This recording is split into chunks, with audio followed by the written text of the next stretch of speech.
क्या आप जानते हैं कि हमारी दुनिया के पीछे छिपी एक और दुनिया है? एक ऐसी दुनिया जहां अदृश्य शक्तियां आपके जीवन पर हावी हो सकती हैं। काला जादू, तंत्र मंत्र और नेगेटिव एनर्जी। ये शब्द सुनने में अंधविश्वास या पुरानी कहानियां लग सकते हैं, लेकिन क्या हो अगर यह सच हो? क्या आपने कभी महसूस किया है कि आपके जीवन में अचानक आई मुश्किलें, बेवजह का तनाव या अजीब घटनाएं किसी अदृश्य शक्ति का परिणाम हो सकती हैं? सदियों से हमारे प्राचीन ग्रंथों और तंत्र विद्या में काली शक्तियों और काले जादू का उल्लेख मिलता रहा है। क्या ये सिर्फ कहानियां हैं या सच्चाई का कोई हिस्सा इनमें छिपा है? और क्या आप मानते हैं कि तांत्रिक आज भी इन शक्तियों का उपयोग करते हैं? आज हम आपको लेकर चलेंगे उन गहरे रहस्यों की ओर जहां काली शक्तियां और तंत्र विद्या का खेल चलता है। एक ऐसी रहस्यमयी यात्रा पर जो आपकी सोच बदल देगी। आप जानेंगे कैसे काला जादू लोगों के जीवन को तहस नहस कर सकता है और क्या हैं इसके संकेत, और सबसे अहम, कैसे बचा जाए इन विनाशकारी शक्तियों से। सबसे बड़ा प्रश्न तो आपके मन में यही होगा कि ये नेगेटिव शक्ति आखिर आई कहां से? देखिए, इसकी उत्पत्ति का मूल स्थान किसी को नहीं पता, लेकिन अथर्ववेद में यह शक्ति के बारे में काफी कुछ लिखा है। माना जाता है कि जब सृष्टि की उत्पत्ति हो रही थी, तब पॉजिटिव यानी सृजनात्मक शक्ति और नेगेटिव यानी विनाशकारी शक्ति दोनों पहले से ही मौजूद थी। संख्य दर्शन में यह भी बताया गया है कि ब्रह्मांड की उत्पत्ति से पहले ही प्रकृति, यानी आप इसे मदर नेचर कहिए या आद्य शक्ति, और आदि पुरुष यानी भगवान शिव पहले से ही मौजूद थे। प्रकृति से ही सृष्टि का विस्तार हुआ और इसे त्रिगुण यानी तीन शक्ति में सत्व यानी पॉजिटिव, रजस यानी क्रियाशील और तमस यानी नेगेटिव गुणों द्वारा चलाया गया। ये तीन शक्ति मिलकर ही सृष्टि को चलाते हैं। जिसे आज के साइंस की भाषा में कहे तो हर एक चीज एक एटम्स से बनी है, और ये एटम्स न्यूट्रॉन, इलेक्ट्रॉन और प्रोटॉन से बना है। पुराणों में भी इस बात को विस्तार से बताया गया है। उदाहरण के लिए देवता और असुर, जिनका प्रतिनिधित्व पॉजिटिव और नेगेटिव शक्तियों के रूप में किया जाता है, सृष्टि की शुरुआत से ही एक दूसरे के विपरीत रहे हैं। प्राचीन शास्त्र और धार्मिक परंपराओं के अनुसार यह माना जाता है कि सृष्टि की शुरुआत से ही पॉजिटिव और नेगेटिव शक्तियां अस्तित्व में थीं। ये दोनों शक्तियां सृष्टि को संचालित करती हैं और जीवन में संतुलन लाती हैं। मुझे पता है अभी भी आपके मन में एक प्रश्न है। वो प्रश्न ये है कि क्या सिर्फ सकारात्मक शक्ति से ही सृष्टि का संचालन नहीं हो सकता? तो इसका जवाब है नहीं। आपको ये जानना बेहद जरूरी इसलिए है कि जब तक आप सृष्टि के क्रम को नहीं समझेंगे, तब तक आप ये नकारात्मक शक्ति को भी नहीं समझ सकते हैं। देखिए, जैसे एक बल्ब को जलाने के लिए फेज और न्यूट्रल दोनों की आवश्यकता होती है, वैसे ही सृष्टि के संतुलन और विकास के लिए भी दोनों शक्तियों की जरूरत होती है। ये ठीक वैसा ही है जैसे समुद्र मंथन के समय देवताओं और असुरों ने मिलकर प्रयास किया, जिससे अमृत की प्राप्ति हुई। इस प्रक्रिया ने दिखाया कि विपरीत शक्तियों का संतुलित सहयोग ही सृजन और विकास के लिए जरूरी है। जीवन और प्रकृति में भी सकारात्मक और नकारात्मक दोनों का मेल ही संपूर्णता को जन्म देता है। आपको सुनने में थोड़ा कठिन लगेगा, पर यह ही सच्चाई है। इसी सच्चाई का फायदा कुछ स्वार्थी लोग उठाते हैं।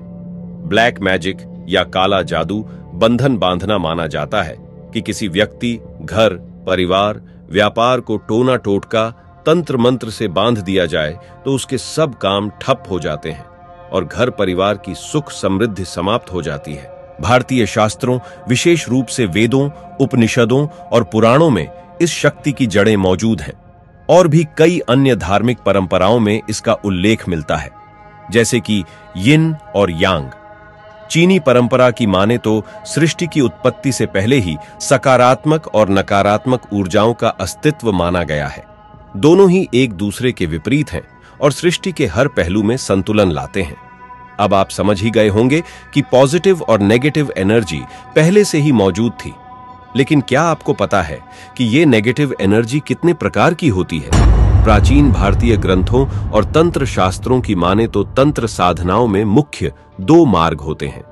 एक वाम मार्ग या इसे वामाचार भी कहा जाता है, और दूसरा है दक्षिण मार्ग। वाम मार्ग इसे काला जादू या तामसिक शक्तियों के उपयोग के लिए किया जाता है, जहां असुरी शक्तियों का आवाहन किया जाता है।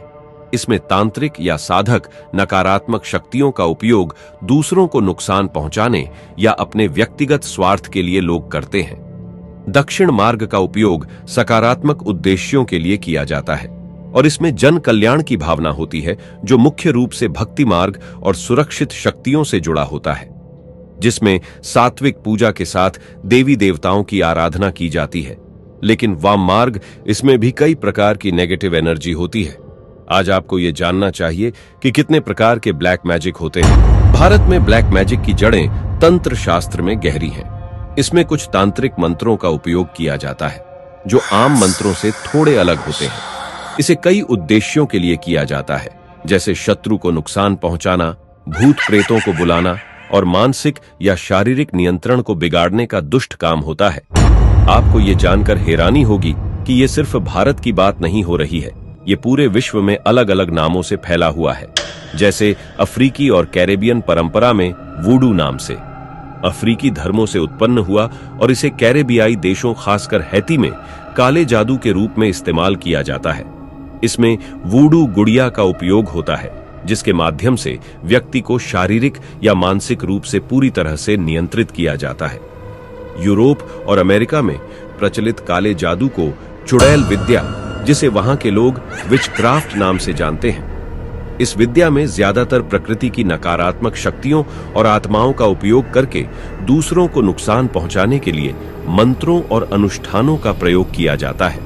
ऐसा ही एक साइकोलॉजिकल ब्लैक मैजिक है, जिसे हमारे भारत में वशीकरण विद्या नाम से जाना जाता है। इसमें मानसिक शक्ति और सम्मोहन के माध्यम से दूसरों के दिमाग और भावनाओं पर नियंत्रण किया जाता है। इसमें सम्मोहन के अटपटे मंत्रों का उपयोग करके न चाहते हुए भी वो काम आप करने को मजबूर हो जाते हो। आपने सुना होगा कि भारतीय तंत्र में अघोरी साधु तंत्र साधना करते हैं, जिसमें मृत शरीरों का उपयोग किया जाता है। ये साधना ज्यादा कठिन और खतरनाक मानी जाती है और इसे नियंत्रित करने के लिए बहुत अनुभव की जरूरत होती है।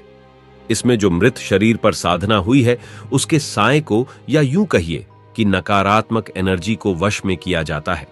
इस प्रकार की साधना से आत्माओं या किसी अन्य अज्ञात शक्तियों का उपयोग करके किसी भी व्यक्ति पर असर डाला जा सकता है। ऐसा ही एक ब्लड मैजिक है। ये ज्यादातर लोगों को पता है। इस प्रकार के काले जादू में रक्त का इस्तेमाल किया जाता है।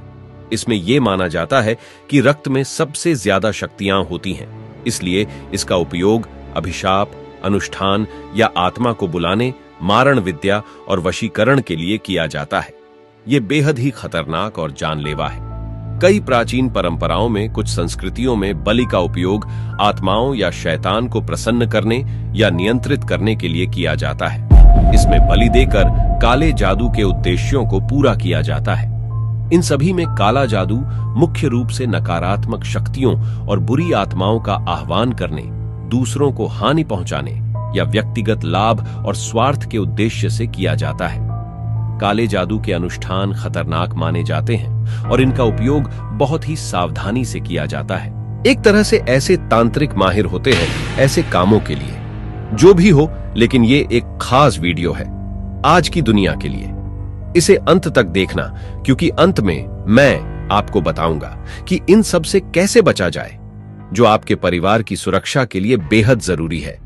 अब आप सोचते होंगे कि क्या काला जादू सचमुच काम करता है? तो देखिए, कई तांत्रिक शास्त्र, पुराण और तंत्र मंत्र पर आधारित धर्म ग्रंथों में काले जादू के अस्तित्व को मान्यता दी गई है। भारतीय तंत्र विद्या और तांत्रिक परंपरा में इसे एक प्रकार की शक्ति मानी जाती है, जिसका प्रयोग नकारात्मक उद्देश्यों के लिए किया जाता है।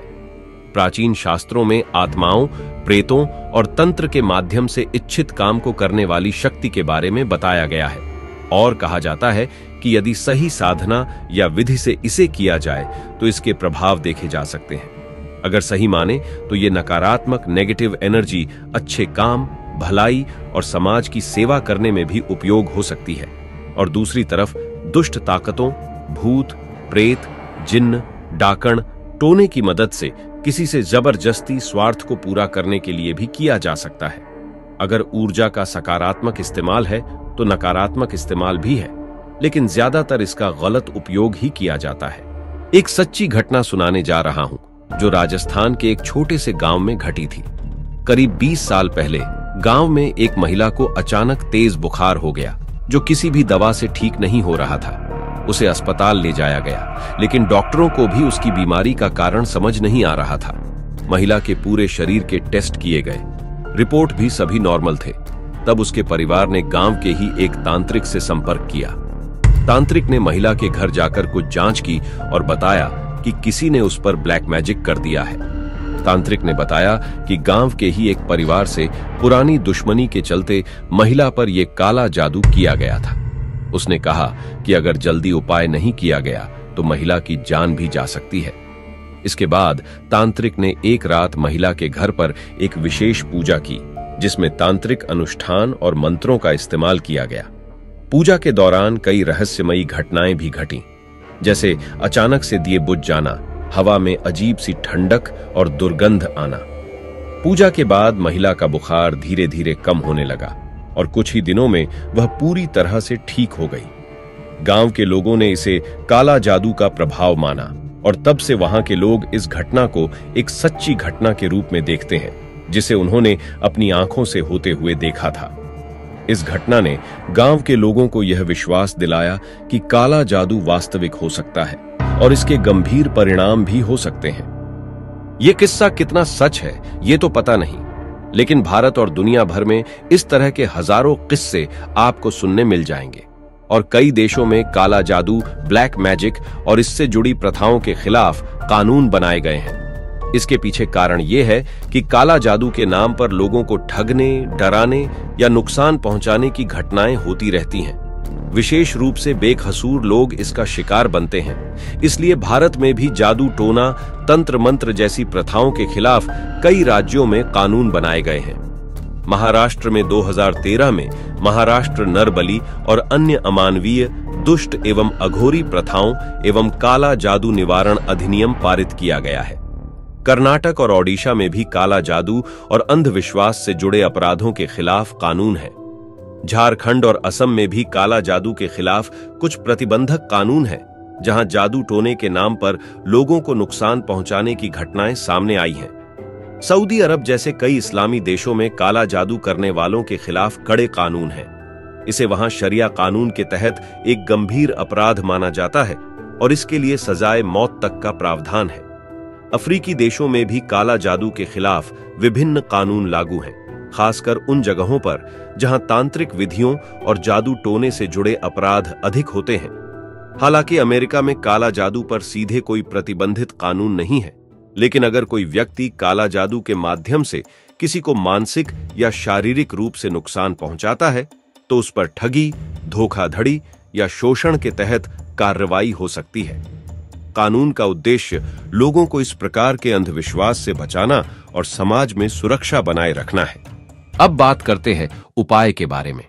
नकारात्मक शक्ति से बचने के लिए कुछ उपाय है जो आप कर सकते हैं। नियमित रूप से किसी भी देवी देवता की पूजा करने से मन और वातावरण में सकारात्मक ऊर्जा आती है। ये नकारात्मक शक्तियों को आपसे दूर रखता है।